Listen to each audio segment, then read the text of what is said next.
ஆனா எடப்பாடியில இருந்த வேட்பாளர் என்ன ஆனாரு சார்? தாவேகா வேட்பாளர் அருண்குமார் அவர்கள். என்ன ஒரு அதிசயம்னா 234ல 233 ஓகே ஆயிடுச்சு. காங்கிரஸ் ஒரு மாற்றை தேடிக்கிட்டே இருக்கு தமிழ்நாட்டுல. அவர்கள் இழந்த மரியாதை 80க்கு அப்புறம் அவர்கள் தேவையில்லாம அந்த மாற்றி மாற்றி கூட்டணி வச்சதுல காங்கிரஸ் தேடுதா? இல்ல காங்கிரஸ்ல இருக்கிற ஒரு சில தலைவர்கள் மட்டும் தேடுறாங்களா? தான் 91, 96லாம் காங்கிரஸ் அதிமுக தான். காங்கிரஸே கிடையாது.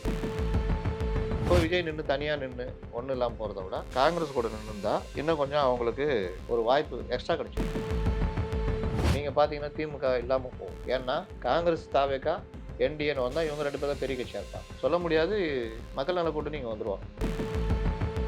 விஜய் சைடும் ஒன் ஸ்டெப் ஃபார்வர்ட் வந்துருக்கணும். ராகுல் சைடும் வரணும். இங்க யார் ரொம்ப உஷார்னா, இந்த பிரச்சனைய ரொம்ப லேட்டா புரிஞ்சுக்கிட்ட திமுக தான் உஷாராகுது. தேர்தலுக்கு அப்புறம் நகரும்ன்றீங்களா? இன்னைக்கு ராகுல் பின்தங்கி இருக்கலாம். தேர்தலுக்கு அப்புறம் ராகுல் கை ஓங்குவார்.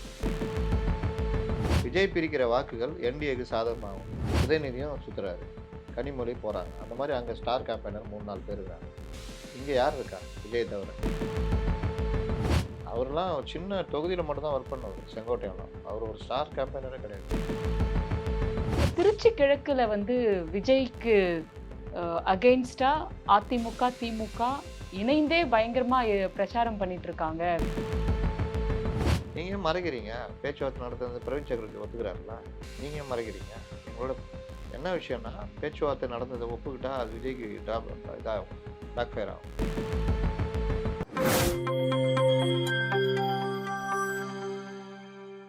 நியூஸ்பிக்ஸ் இந்தியா நேயர்களுக்கு வணக்கம். முத்தலீப் சார் வணக்கம். வணக்கம். சார் வேட்பாளர் மனுக்கள் எல்லாமே வந்து பரிசீலனை பண்ணி தாவேகால எல்லா மனுக்களும் ஏற்கப்பட்டது வந்து பலர் ஒரு அதிசயமாவும் சொல்றாங்க. ஏன்னா நெறைய பேர் பேசினது வந்து நாமினேஷன் ஒழுங்கா ஃபைல் பண்ணுவாங்களா, பண்ணுவாங்களா அப்படின்றது ஏற்கப்பட்டது. ஆனா எடப்பாடியில இருந்த வேட்பாளர் என்ன ஆனாரு சார்? தாவேகா வேட்பாளர் அருண்குமார் அவர்கள். அந்த கேள்வி தான் எல்லாம் கேட்டுட்டு இருக்கிறாங்க. ஆமா. 234 தொகுதியிலும் வேட்புமனு போடுறதுக்கு முன்னாடி, மேக்ஸிமம் இங்க விஓசி ஆஃபீஸ்ல வச்சு எல்லாருடைய வேட்புமனு இவங்களே ஃபில் பண்ணாங்க. எல்லாம் பண்ணாங்க. ரொம்ப பேருக்கு இவங்களால பண்ண முடியல. அதில நீங்க எங்க பண்ணீங்கன்ற மாரி. இந்த ஸ்ரீநாத்லாம் கடைசி டைம்ல உட்காந்துட்டு இன்னொருத்தர் ஹெல்ப் பண்ணி இதெல்லாம் பண்ணியிருக்காங்க. அந்த மாரி கூத்துலாம் நடந்தது. என்ன ஒரு அதிசயம்னா 234ல 233 ஓகே ஆயிடுச்சு. விஜய் அவர்களதும் நெறைய வேறுபாடுகள் இருக்கு. தகவல்கள் முன்னுக்கு பின் முரணா அது இருக்குன்னுலாம் சொன்னாங்க. வேட்புமனு தாக்கல்ல பெருசா இது பண்ண இது மாட்டாங்க. பண்ண மாட்டாங்க. வயது இங்க ஒண்ணு, அங்க ஒண்ணுன்னு அதெல்லாம் போட்டிருக்காரு. பெருசா பண்ண மாட்டாங்க. ஓகே. ஓவர்லுக் பண்ணிடுவாங்க. ஏங்க ரெட் ஜெயண்ட்ல அவருக்கு வந்த வருமானத்தையே என்ன ஆச்சுன்னு தெரியல. அது காட்டவே இல்லன்னு சொல்லிட்டு இது பண்ணதுக்கு நீங்க கோர்ட்ல போய் பார்த்துக்கங்க. ம். நான் இங்க ஓகே பண்றேன்ற லெவலுக்கு அந்த அந்த இவங்க முடிவு எடுக்கிறது தான். சோ வெற்றிகரமா முடிஞ்சிருச்சு. அதுவரைக்கும் முடிஞ்சிச்சு. அந்த முடிஞ்சிருச்சு. எடப்பாடி வேட்பாளர் மட்டும் என்ன ஆயிடுச்சுன்னா, சைன் பண்ணோம். முன்மொழிவர் யாரும் இல்ல. அவரு எங்கன்னு கேட்டா அவர காணோம். ஒய்ஃபையும் காணோம். அவங்க டம்மி வேட்பாளர். ம். 2 பேருமே எஸ்கேப். எங்கேயாவது நல்லா ஏற்பாடு பண்ணி பங்களா கிங்கலாம் செட் பண்ணி குடுத்துருப்பாங்க. தேர்தல் முடிய வரைக்கும் எல்லா படமும் பார்த்துன்னு இரு. விஜய் ரசிகரா நீ? விஜய் படமா போடுறேன் பார்த்துன்னு இரு. ஜாலியா இரு அப்படின்னு. விஜய் பார்த்தீங்கன்னா, அவருடைய பேச்சு முன்னைக்கு இப்போ மெச்சூர் ஆயிருக்கு. முன்ன மாரி ஏதோ லைட்டா தொட்டு போறதில்ல. நேத்து தொட்ட பாயிண்ட் என்ன பொறுத்தவரைக்கும், திமுகவும், பாஜகவும் கள்ள கூட்டணி வச்சிருக்காங்க. அப்படின்னு தொட்டது ரொம்ப புத்திசாலித்தனமா நான் நினைக்கிறேன். சிறுபான்மை மக்கள் என் கூட இருக்காங்க அப்படின்னு தொட்டாரு. ஏன்னா, சிறுபான்மை மக்கள பாதுகாக்கிறதுக்கு தான் இவரு துடிக்கிறாரு. யாரு? 13% யாரு துடிக்கிறதுன்றீங்க? ஸ்டாலின். ம். பிஜேபியை முன்னிறுத்தி பிரச்சாரம் பண்றது தமிழ்நாட்டுல காரணம் 2. 1 இவர்களுடைய இது கலைஞ்சிரும். இவர்கள் என்ன செஞ்சாங்கன்னு சொல்லவே முடியாது. திரும்ப திரும்ப உரிமை தொகையை விடியல் பயனுன்னுவாங்க. அத தாண்டி தமிழ்நாட்டுக்கு என்ன பண்ணீங்கன்னா, ஒண்ணுமே கிடையாது. நீங்க யாராவது திமுககாரங்க கூப்பிட்டு வச்சு கேட்டு பாருங்க. ஒண்ணுமே கிடையாது. எல்லாமே ஏதாவது ஒரு தொடர்ச்சியா இருக்கும். 11 மெடிக்கல் காலேஜ் பர்மிஷன் வாங்கி எல்லாம் ஆரம்பிச்சு எல்லாம் பண்ணும்போது, இவர்கள் மீதிய முடிச்சிருக்கலாம். இந்த மாரி தான் இருக்கும். பெரும்பாலும் சொல்லிக் கொள்ளக்கூடிய திட்டங்கள் எதுவுமே கிடையாது. சொல்லாத விஷயங்கள்னா, நீங்க கரண்ட் பில் ஏத்துனதுலருந்து பல விஷயம். இன்னைக்கு உதயமின் திட்டத்த பத்தி இன்னைக்கு பேசிட்டு இருக்காரு. அத காரணம் காமிச்சு தானே கரண்ட் பில் ஏத்துனீங்க. அப்போ விஜய் இந்த விஷயத்த தொடுறாரு. ஏன் தொடுறாருன்னா, சிறுபான்மை மக்களுடைய வாக்குகள் விஜய்க்கு தேவை. அத இவங்க 2 பேரும் கள்ள கூட்டணி வச்சிருக்காங்கன்னா, டிஎம்கேக்கு அது கடுமையான பாதிப்பு. அத கரெக்ட்டா நேத்து பாயிண்ட்டா தொடுறாரு. இன்னொரு விஷயம், நான் தனியா நிக்கிறேன். நான் இந்த மாரி விஷயங்கள பண்றேன். இவர்கள் இப்படி பண்றாங்கன்றத அவரு ஓப்பனா இன்னும் முன்ன விட இப்ப கொஞ்சம் நல்லா எலாபரேட் பண்ணி பேசுறாரு. எம்ஜிஆர் இல்ல. பெரிய அண்ணா. அண்ணா இல்ல, காமராஜர் இல்லன்னு கவலைப்படாதீங்க. நான் இருக்கேன்றாரு. இது எல்லாமே ரீச் ஆகும். அப்போ இந்த தேர்தல் நேரத்தில இவர்களை கண்டித்து, இவர்கள வந்து பிஜேபியோட கூட்டணியா இருக்காங்கன்னு பேசுறது ஒண்ணு. காங்கிரஸ வந்து இவர்கள் கோடிகளை குடுத்து விலைக்கு வாங்கிட்டாங்க. நல்ல காங்கிரஸ் எங்களோட தான் இருக்குதுன்னு சொல்றது, காங்கிரஸ்குள்ளேயே கை வைக்கிறது. ஏன்னா, உண்மையான காங்கிரஸ் தங்களோட எங்களோட அது தான் எந்த இருக்குது. முகாந்திரத்துல சொல்றாரு என்னன்னா, சார்? காங்கிரஸுக்குள்ள இந்த கூட்டணி போனதோ, இல்ல இவர்கள் திமுக அவர்கள் நடத்துற விதமோ கடுமையான அதிருப்தி. அப்ப அவர்கள் எல்லோருக்குமே பெரும்பாலானோருக்கு இங்க போகணுன்றது தான் ஆசை. ஆசை இருந்தது. அது நிறைவேறல. ஆனா இப்பவும் எங்களோட தான் இருக்காங்கன்னு எத வச்சு சொல்றாரு சார்? ஏன்னா, கீழ கிரவுண்ட் லெவல்ல எங்க கிட்ட தான் இருக்காங்க. திமுக கூட்டணி கிட்ட ஒரு ஒன்றி இல்ல. எங்களுக்கு தான் ஓட்டு போடுவாங்க. உண்மையான காங்கிரஸ் வந்து எங்க கூட தான் இருக்காங்க. ஓட்டு போடுவாங்கன்ற மாரி, அந்த ஸ்ப்ளிட் பண்ற வேலைய பண்றாரு. அது காங்கிரஸ்குள்ள எதிரொலிக்கும். உடனே ரியாக்ட் பண்றாங்க பாருங்க. அப்ப அந்த மாரி விஷயங்கள் தான் தேவை. ஒரு இதுக்கு. அங்க ஒரு இத பால தூக்கி போட்டுறணும். அது வெடிச்சு சிதற மாரி பண்ணணும். மொத நடந்தது விக்கிரவாண்டி மாநாட்டுல பண்ணாரு. ஆட்சியில் பங்கு அதிகார பெருசா வெடிச்சது. டிஎம்கேக்குள்ள வெடிச்சது. கடைசியில திருமாவளவன மிரட்டி உட்கார வைக்கிற அளவுக்கு நடந்தது. இல்லாட்டி அது பெரிய மேட்டர் ஆயிருக்கும். அப்ப இந்த மாரி விவகாரங்கள் தான் தேவை. அத நேத்து தொட்டிருக்காருன்னு நான் பார்க்குறேன். இதுல 2 விஷயம் நான் கேட்கணும்னு விரும்புறேன். ஒண்ணு வந்து காங்கிரஸ் பத்தி அவர் சொன்னாரு. ஒரு பக்கம் தமிழ்நாடு காங்கிரஸ் எல்லாம் கொதிச்சு எழுந்தாங்க. எப்படி நீங்க இப்படி சொல்லலாம்? அப்படி இப்படின்னு. ஆனா பிரவீன் சக்கரவர்த்தி அவர்கள் இன்னைக்கு தேசிய நாளிதழ்ல குடுத்த இன்டர்வியூல பார்த்தா, காங்கிரஸ் ஹை கமாண்டோட அனுமதியோட தான் எல்லாமே பேச்சுவார்த்தை நடந்தது. அரசியல் பேசினோம். ஆல்மோஸ்ட் எல்லாத்தையுமே ஒத்துக்கிட்டாரு.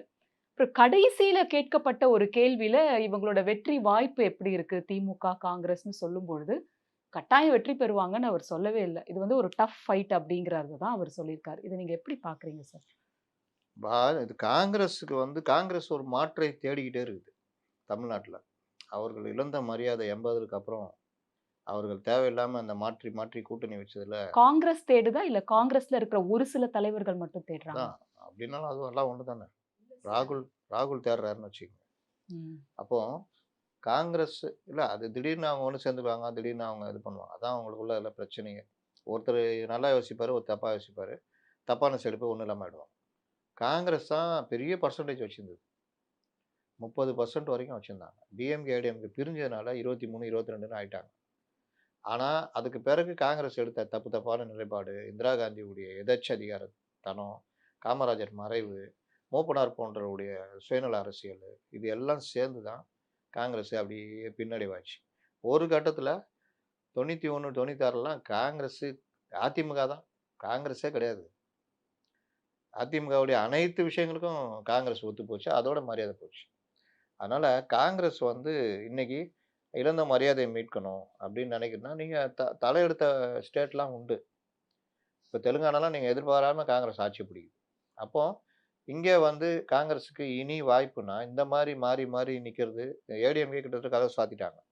பிஜேபி, ஏடிஎம்கே, என்டிஏன்றது அவங்க கவலையே படல. அவங்க கூட்டணி ஸ்ட்ராங்கா இருக்குது. அப்போ திமுக மட்டுமே சான்ஸ்ன்னா, காங்கிரஸ் வந்து காங்கிரஸை திமுக கருவறுக்க பாக்குது. இன்னும் நான் ஒரு படி மேல சொல்லணும்னா, மம்தா சொன்னது உண்ம. காங்கிரஸ் இல்லாத தமிழகம்ன்றது தான் பிஜேபியுடைய கனவு. காங்கிரஸ் முக்து பாரத், காங்கிரஸ் முக்து தமிழ்நாடும் அவங்களுடைய பெரிய அஜெண்டால இருக்கு. அதுக்கு திமுகவ பயன்படுத்துற வேலைலாம் கூட பண்ணுவாங்க. அப்ப காங்கிரஸ் என்ன பண்ணணுன்றத அவங்க யோசிக்க ஆரம்பிச்சுட்டாங்க. இன்னொன்னு மாற்று கம்யூனிஸ்ட்டுகளும், காங்கிரஸ்களும் ஒரு ஒற்றுமை உண்டு. மாற்று தேடுவாங்க. இந்திரா காந்தி திமுக உடைஞ்ச பொழுது எம்ஜிஆருக்கு ஆதரவு குடுத்தது அதுக்காக தான். திமுக எல்லாம் போயிடும், நம்மளும் எம்ஜிஆரும் இருப்போம்னு நெனச்சாங்க. ஆனா அவங்க எடுத்த தப்பான முடிவுல அவங்க எல்லாம் போயிட்டாங்க. அதே மாதிரி கம்யூனிஸ்ட்டுகள், முதலாளித்துவ கட்சிகளுக்குள்ள என்னென்ன பிளவு வருதோ, அதை பயன்படுத்தணும். அதன் மூலியமாக கட்சி வளர்க்கணும். ஒரு மாற்றத்தெல்லாம் கொண்டு வரணுன்றது கம்யூனிஸ்டுடைய நிலைப்பாடு. இதே 93ல வைகோ பிரிஞ்சப்போ அவங்க பண்ணாங்க. ஆனா வைகோ ஒரு எதுக்கும் உதவாத ஒரு உணர்ச்சி மிகு தலைவர்ன்றத அவங்க மறந்துட்டாங்க. லாஸ்ட்ல ஒண்ணும் இல்லாம போயி பெரிய பிரச்சனை ஆச்சு. அப்போ இது மாரி இன்னொரு முயற்சி இப்ப தான் கிடைக்குது. விஜயகாந்த்ட்ட கிடைச்சது. அவரு உடல்நலம் சரியில்லாதன்னு போயிடுச்சு. அப்ப இப்ப வந்து நல்ல முயற்சி விஜய் கூட. இப்ப விஜய் கூட காங்கிரஸ் தனியா சேர்றதுக்கான வாய்ப்பு கிடைக்குது. அத ராகுல் கரெக்ட்டா மூவ் பண்றாரு. இவங்க சேர்ந்திருந்தா இந்த சட்டமன்ற தேர்தல்ல, இப்போ விஜய் தனியா நின்னு ஒண்ணும் இல்லாம போறத விட, காங்கிரஸ் கூட நின்னுருந்தா, இன்னும் கொஞ்சம் அவங்களுக்கு ஒரு வாய்ப்பு எக்ஸ்ட்ரா கிடைச்சிருக்கும்.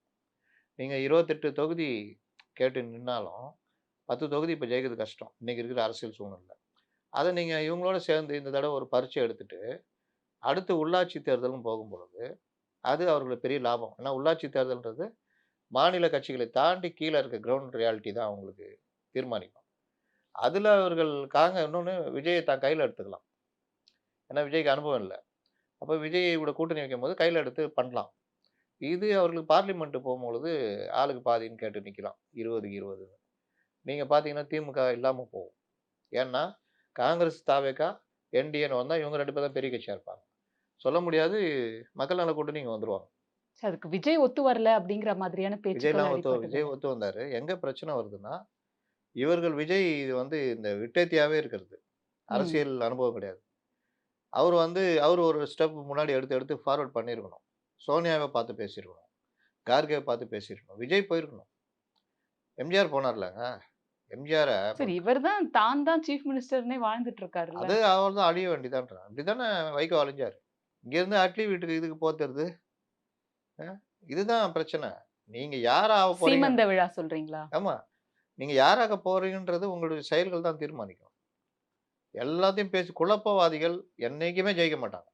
சார், அந்த குழப்பம் தாவேகா மட்டும் இல்ல சார். காங்கிரஸ்லயும் அதிகப்படியா இருக்கிறத உணர முடியுது. என்ன பிரச்சனைன்னா, இவரு சைடு இப்படி.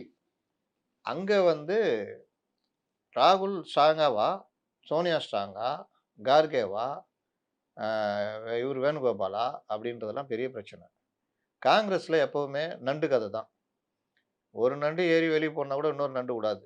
புடிச்சு இழுத்து உள்ள போட்டுரும். அப்போ கே.சி. வேணுகோபாலும், ராகுலும் சரியாக சிந்திக்கிறார்கள். அவங்களுடைய பிரதிநிதியா பிரவீன் சக்கரவர்த்தி பேசுறாரு. நல்லா போகுது மூவ்மெண்ட். அவங்க கிட்டத்தட்ட நல்ல முடிவு எடுத்தாங்க. இது ஒரு மிஸ் ஆகி இவரு என்டிஏ பக்கம் போயிருந்தாருன்னா, காங்கிரஸ் அதோட மறந்திருக்கணும். நல்ல வேளை அவரு என்டிஏ பக்கமும் போல. அப்போ இது நல்ல சான்ஸ்ன்னு காங்கிரஸ் அடுத்த மூவ் எடுக்குது. அத எடுத்தபோது விஜய் சைடும் ஒன் ஸ்டெப் ஃபார்வர்ட் வந்திருக்கணும். ராகுல் சைடும் வரணும். இங்க யார் ரொம்ப உஷார்ன்னா, இந்த பிரச்சனைய ரொம்ப லேட்டா புரிஞ்சுகிட்ட திமுக தான் உஷாராகுது.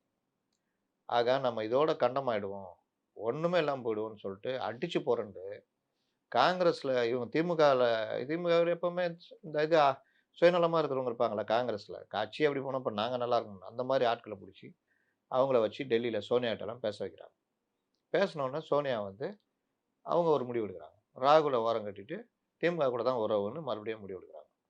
ராகுல் கோவிச்சுக்கிட்டு போயிடுறாரு. இதான் நடக்குது. அததான் பிரவீன் சக்கரவர்த்தி சொல்றாரு. இப்பவும் ஒண்ணும் கெட்டு போல. இந்த எலக்ஷன் ரிசல்ட் காங்கிரஸுக்கு மறுபடியும் ஒரு வாய்ப்ப குடுக்கும்.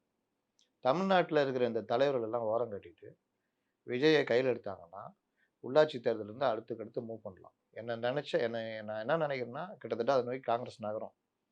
இன்னைக்கு ராகுல் பின்தங்கி இருக்கலாம். தேர்தலுக்கு அப்புறம் நகரும்ன்றீங்களா? இன்னைக்கு ராகுல் பின்தங்கி இருக்கலாம். தேர்தலுக்கு அப்புறம் ராகுல் கை ஓங்கும். ஏன்னா, இது உங்க முயற்சி பார்த்தீங்கல்ல, ஒண்ணும் விளங்கல. இதுதான் நான் சொன்னேன். இந்த முயற்சி எடுத்துருக்கலாம். அவர் பாருங்க இப்ப 20% வாங்கி வச்சிருக்காரு. நம்ம போயிருந்தா, நம்ம பெர்சன்டேஜும் அதிகரிச்சிருக்கும். இப்ப நம்ம அதுக்கு எடுத்துக்கிட்டோம். இப்ப அவங்கள்ட்ட நம்ம புதுசா டிமாண்ட் வைக்கிற மாரி இருக்கும். அப்படின்ற மாரி பண்ணி ராகுல் மூவ் பண்ணலாம். இவர்களும் நம்ம தனியா நின்னு இந்த பிரச்சனை, காங்கிரஸ விட்டுட்டோன்ற மாரி இவங்களும் இருந்தா, அப்போ ஒரு அலையன்ஸ் ஃபார்ம் ஆவறதுக்கு வாய்ப்பு இருக்கு. After election. டே 1லேருந்து சொல்றேன். விஜய் ஸ்பாய்லர். வாக்குகளை பிரிப்பார். இன்ஃப்ராஸ்ட்ரக்சர் இல்லை. அது தேர்தல்ல வெளிப்படும். விஜய் பிரிக்கிற வாக்குகள் என்டிஏக்கு சாதகமாகும். இன்னைக்கு நான் சொன்னத இன்னைக்கு பலர் சொல்லிட்டு இருக்கிறாங்க. சார், விஜய் அவர்களுக்கு இப்பவுமே அந்த 20% வாக்கு இருக்குன்றது நம்புறீங்களா சார்? ஏன்னா இப்ப நீங்க பேசும்போதும் கொஞ்சம் முன்னாடி சொன்னீங்க 20% இருக்கு 2 அப்படின்னு. விதம். ம். அவரது இப்படி அப்ஸ் அண்ட் டவுன் போய்க்கிட்டு இருக்குது. ம். அந்த வைப் பிரச்சனை, இந்த பிரச்சாரம் பிரச்சனைலாம் வரும்போது டவுன் ஆச்சு. இப்ப மறுபடியும் பிரச்சாரம் இதெல்லாம் கொஞ்சம் பாசிட்டிவா பேச ஆரம்பிச்சிருக்காரு. அப்ப கொஞ்சம் அப்ஸ் ஆகும். வேட்பாளர்கள் பிரச்சனை, தொகுதியில இது எல்லாம் சேர்ந்து தான் அவருக்கு 20 கிடைக்குதா, 12 கிடைக்குதா, என்ன கிடைக்குதுன்றது தெரிய வரும். இனி வரக்கூடிய 10 நாட்கள்லயாவது முழு வீச்சுல ஏன்னா மத்தவங்க எல்லாரும் களத்திலேயே தான் இருக்காங்க. நீங்க சொன்ன மாரி அப்ஸ் அண்ட் டவுன்ஸ் கொஞ்சம் அப்படி வந்தாருன்னா, ஒரு தொய்வு தென்படுது. அது அவர் எப்படி பயன்படுத்திப்பாரா? எப்படி தோணுது உங்களுக்கு? அதுதான் அவங்களுடைய அனுபவத்த பொறுத்து தான். எல்லாரையும் மடக்கி கரெக்ட்டா லாக் பண்ணி வச்சுட்டாங்க பார்த்தீங்களா? ஆதவர்ஜுன் எங்கேயா நகர முடியுதா? இவர்கள்ட்ட தலைவர்களே இல்லன்னு தெரியுதா? சரி, அவங்களோட தொகுதிய காப்பாத்திக்கிறது அவங்களுக்கு பெரும் வேலைன்ற மாரி அததான் அங்கேயே சொல்றேன். இருக்காங்க. முடக்கி வைப்பதுன்னு சொல்றேன். ஏன் தொகுதிய காப்பாத்திக்கிறது? வலுவான வேட்பாளரை எதிர்த்து போடுறது. அப்ப அவர்கள் நம்ம ஜெயிக்கணும் அப்படின்றத கவனம் செலுத்தலாம். அப்ப விஜய் மட்டும் சுத்தணும். இப்போ நீங்க எடப்பாடி மட்டும் சுத்திட்டு இருக்காரு. மற்றவர்கள் பெருசா சுத்துற மாரி தெரியல. அப்புறம் டிடிவி அவங்க கூட்டணி கட்சி அவங்க தனியா அவங்க இது பார்த்துக்குவாங்க. அப்போ அந்த மாரி ஒரு ஸ்டார் கேம்பெயினர் சுத்திட்டு இருக்கணும். இப்போ முதல்வர் சுத்திட்டு இருக்காரு. உதயநிதியும் சுத்துறாரு. கனிமொழி போறாங்க. அந்த மாரி அங்க ஸ்டார் கேம்பெயினர் 3, 4 பேர் இருக்காங்க. இங்க யார் இருக்கா? விஜய தவிர. இதுதான் பிரச்சனை. அப்ப இதெல்லாம் சோ இது ஒரு மீறணும். ஸ்ட்ராட்டஜின்றீங்களா? எது? அடுத்தவங்க அதாவது ஆமா. செகண்ட் லைன் லீடர்ஸ்க்கு அகைன்ஸ்டா வலுவான வேட்பாளர்கள போட்டதால போடுறது முடங்கிட்டாங்க. செகண்ட் லைன் லீடர்ஸ் வந்து ஸ்ட்ராங்கா இருக்கணும். ம். நீ கனிமொழி போய் பேசுனா, கனிமொழி பேசுறாங்க என்னான்னு கேட்போம்னு நெனைப்பாங்க. இ அந்த மாரி உதயநிதி. இங்க எடப்பாடிக்கு அப்புறம் யாரு? சிவி சண்முகம் அந்த சைடு ஃபுல்லாவே சிவி சண்முகம் இருப்பாரு. தென் மாவட்டங்கள்ல இது. இங்க ஜெயக்குமார் போன்றவர்கள் இது. ஆனாலும் எடப்பாடி அளவுக்கு இதுவா இருப்பாங்கன்னா, சிவி சண்முகம் இருப்பாரு. இன்னும் கொஞ்சம் பேர் மட்டும் தான் இருப்பாங்க. இப்ப இந்த மாதிரி விஷயங்கள்ல இவரு பார்த்துட்டீங்கன்னா, இவருக்கு அடுத்துன்னு பார்த்தீங்கன்னா யாருமே கிடையாது. அவரெல்லாம் சின்ன தொகுதியில மட்டும் தான் ஒர்க் பண்ணவரு. செங்கோட்டையன்லாம். அவரு ஒரு ஸ்டார் கேம்பெயினரே கிடையாது. அப்ப இதுக்கான திட்டமிடல அவங்க ஒரு 6 மாசம் முன்னாடியே ஆரம்பிச்சிருக்கணும். சில பேரெல்லாம் நல்லா வளர்த்து விட்டுருக்கணும். அதெல்லாம் பண்ணல. சரி, அத ஈடுகட்டுறதுக்கு நான் ஃபுல்லா சுத்துறேன் தமிழ்நாடு ஃபுல்லா. எம்ஜிஆர்லாம் சுத்துனார்ல. எம்ஜிஆர் காலத்துல யார் செகண்ட் லைன் லீடர் இருந்தா? எம்ஜிஆர் தான். இப்ப எம்ஜிஆர் பம்பரமா சுத்துனார்ல. அந்த மாரி சுத்துறத வேலையா பண்ணணும். அதுவும் இல்ல. அதுவும் இந்த காலத்துல அவ்வளோ வசதி எம்ஜிஆர் காலத்துல ஹெலிகாப்டர் வசதிலாம் கிடையாது. இன்னைக்கு நீங்க ஒரு நாளைக்கு 5 தொகுதி கவர் பண்ணலாம். ஆனாலும் அது இன்னைக்கு ஆப்லாம் போய் பர்மிஷன்லாம் எழுதி குடுக்க தேவையில்ல. ஆப்லயே இது பண்ணிட்டு போய்க்கிட்டே இருக்கலாம். நீங்க ஹெலிகாப்டர்ல போறீங்கன்னா, உங்களுக்கு இறங்குறது இடம் மட்டும் பர்மிஷன் வாங்கணும். அத வாங்கிட்டீங்கன்னா, உங்களுக்கு எந்த பிரச்சனையும் இல்ல. அங்கங்க மீட்டிங் போட்டு பேசிட்டு போய்க்கிட்டே இருக்கலாம். என்ன பிரச்சனைன்னா, பேசுறதுல பிரச்சனை. திருச்சி கிழக்குல வந்து விஜய்க்கு அ அகைன்ஸ்டா அதிமுக, திமுக இணைந்தே பயங்கரமா பிரச்சாரம் பண்ணிட்டு இருக்காங்க. திருச்சி கிழக்கு வந்து விஜய்க்கு அவ்வளவு சாதகமா இல்லன்றாங்க. அது உண்மையா சார்? திருச்சி கிழக்கு விஜய்க்கும் சாதகமா இருக்குது. டிஎம்கே இதுவும் சாதகமா இருக்குது. சாதகமா இருக்கு. ம். அவரும் இவங்க 2 பேரும் ஒரே சமூகத்த சேர்ந்தவங்க.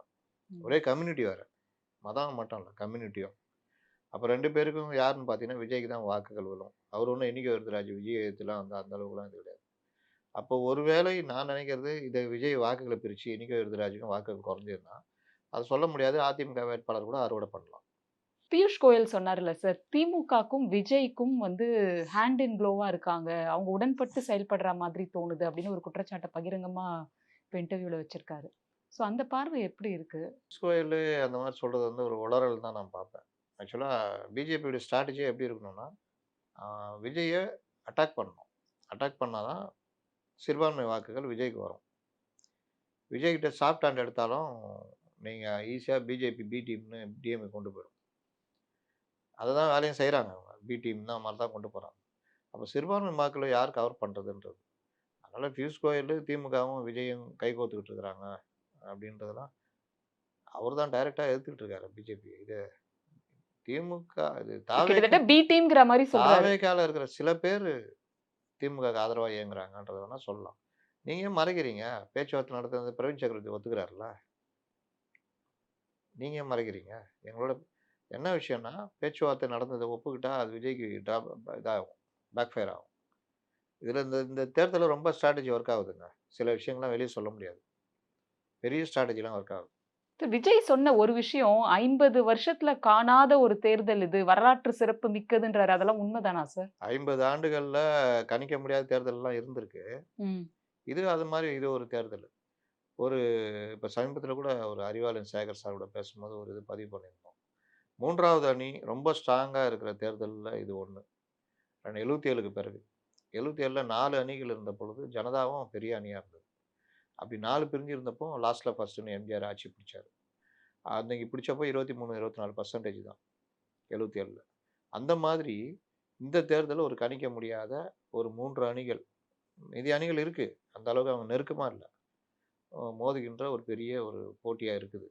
இதுல பலமான 3வது அணியாக இந்த முறை எந்த கூட்டணியும் இல்லாத அளவுக்கு விஜய் தலையெடுத்திருக்காரு. அது தொங்கு சட்டசபையா? இல்ல அதிமுகவுக்கு ஆதரவா போகுமான்றதெல்லாம் போக போக தான் தெரியும். என்ன பொறுத்தவரைக்கும் நான் கணிக்கிறது அவரு திமுகட்ட தான் அதிகமா பிரிக்கிறாரு. திமுகவு தான் பெரிய பலத்த அடிய ஏற்படுத்துவார் அப்படின்றது தான். அதனால இது வந்து கணிக்க முடியாத ஒரு இதா தான் மாறுது. நான் ஒரு விஷயத்துல திரும்ப திரும்ப உறுதியா இருக்கிறேன். விஜய் பிரிக்கிற வாக்குகள் யாருக்கு சாதகம்ன்றத. ரொம்ப பேரு அங்கங்க போயிட்டு போயிட்டு இங்க வர்றாங்க. திடீர்னு அப்படி இருக்குமோ அப்படின்னு போறாங்க. திடீர்னு இப்படி இருக்குமோ அப்படின்னு போறாங்க. ஆனா கடைசியில அவங்களும் வேற வழி இல்லாம உண்மைய நோக்கி நகர வேண்டியதா இருக்குது. அதனால பார்ப்போம். நன்றி சார். பல தகவல்கள் பரிமாறிக்கிட்டீங்க. வேறொரு நேர்காணல்ல சந்திப்போம்.